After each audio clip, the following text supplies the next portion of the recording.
අලුත් ශ්‍රේණියක ඉගෙන ගන්න ඔයාට පළවෙනි වාර විභාගයෙන් ළඟම එනවා නේද? ඉතින් ඔයාගේ මේ පළවෙනි වාර විභාගයට වගේම අනිකුත් වාර විභාග සඳහා සාර්ථකව මුහුණ දෙන්න හොඳින් පිළිතුරු ලියන්න නම් ඔයා මොනවද කරන්න ඕනේ? ඔයා ඒකට කොහොමද සූදානම් වෙන්න ඕනේ? ඒ ගැන තමයි මේ වීඩියෝ එක.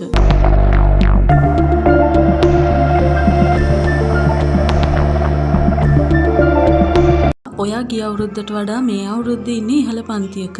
ඉතින් ඔයාගේ විෂය කරුණු ප්‍රමාණය පුළුල් වෙලා ඇති. ඒ වගේම ඔයාට ඉගෙන ගන්න තියෙන විෂයන් ප්‍රමාණයත් වැඩි වෙලා ඇති. කොහොම වුණත් ඔයාගේ පළවෙනි වාර විභාගේ නම් ඒ තරම්ම අමාරු එකක් නෙමෙයි. ඇයි මං එහෙම කියන්නේ?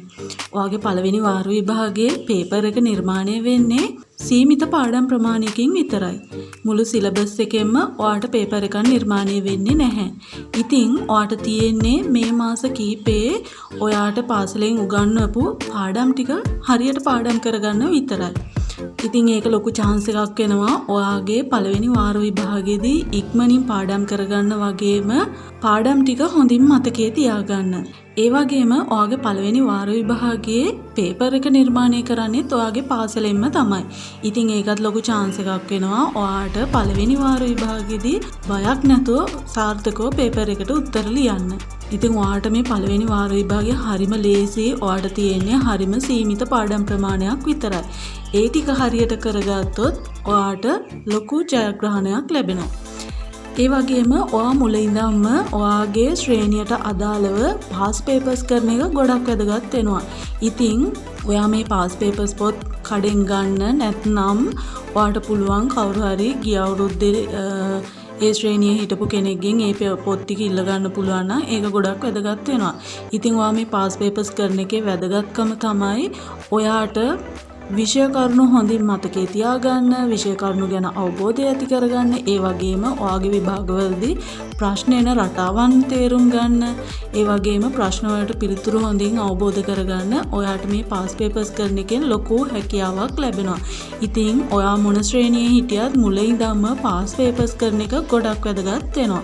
ඊළඟ එක තමයි ඔයා පළවෙනි වාර විභාගයේ හොඳින් කරගෙන ඒකේ අවසානයේ ලැබෙන රිපෝට් එකේදී ඔයාට බලා ගන්න පුළුවන් ඔයාගේ දුර්වල තැන් මොනවාද? ඒ තැන්වලදී ඔයා ඒවා නිවැරදි කරගන්න ඕනේ කොහොමද? ඒවට පිළියම් යොදන්නත් අමතක කරන්න එපා. ඊළඟ කාරණාව තමයි ඔයාගේ දෙවෙනි වාර විභාගය. ඉතින් පළවෙනි වාර විභාගයේදී ඔයාට තිබ්බේ ඉතාමත් සීමිත පාඩම් ප්‍රමාණයක්. දෙවෙනි වාර විභාගයේදී ඔයාට තව පාඩම් ප්‍රමාණයක් වැඩි වෙනවා. එතකොට ඔයාට පළවෙනි වාරයේ දෙවෙනි වාරයේ දෙකේම පාඩම් ටික හොඳින් පාඩම් කරගන්න වෙනවා දෙවෙනි වාර විභාගයේදී.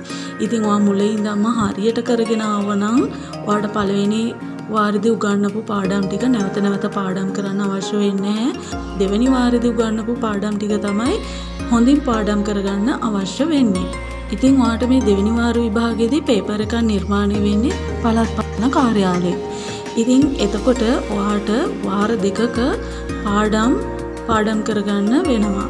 ඉතින් මේකෙදී ඔයා මුලින් ඉඳන්ම හරියට කරගෙන ඇවිල්ලා පාස් පේපර්ස් එහෙමත් කරලා තියෙනවා නම් ඔයාට මේ දෙවෙනි වාර විභාගය කියන්නේ ලොකු දෙයක් නෙවෙයි. ඊළඟට ඔයාට තුන්වෙනි වාර විභාගය ලැබෙනවා. ඉතින් මේ තුන්වෙනි වාර විභාගය නම් ටිකක් ඔයාට අමාරුයි. ඉතින් මේකෙදී ඔයාට මුළු සිලබස් එකම කවර් කරන්න වෙනවා. එතකොට ඔයා මුලින් ඉඳන්ම හරියට කරගෙන ආව නම් පළවෙනි වාරයේ දෙවෙනි වාරයේ ලොකුවට පාඩම් කරන්න අවශ්‍ය වෙන්නේ නැහැ. තුන්වෙනි වාරේ පාඩම් ටික තමයි ගොඩක් මහන්සි වෙලා පාඩම් කරන්න වෙන්නේ.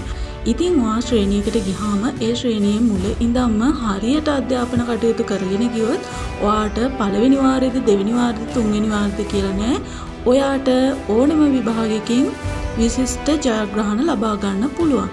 ඒ වගේම පන්තිය පළවෙනියා වෙන්නත් පුළුවන්. ඉතින් ඔයා පාඩම් කරන විදිය, ඔයා පාස් පේපර්ස් වලට උත්තර ලියන විදිය, ඔයාගේ වැරදි නිවැරදි කරගන්න විදිය, මේ දේවල් එක්ක ඔයාගේ විභාගවලදී ඔයා ලබන ජයග්‍රහණ තීරණය වෙනවා. ඉතින් කොහොම වුණත් ඔයා සෙල්ෆ් ස්ටඩි කරන එකත් ගොඩක් වැදගත් වෙනවා. කොහොම වුණත් පාසලේදී පන්තියේදී කියලා දෙන දේවල් හොඳ අවබෝධයෙන් අහගෙන ඉන්න. ඒ දේවල් නැවත ගෙදර ඇවිල්ලා අධ්‍යයනය කරන්න, පාඩම් කරන්න, ෂෝට් නෝට් ගන්න.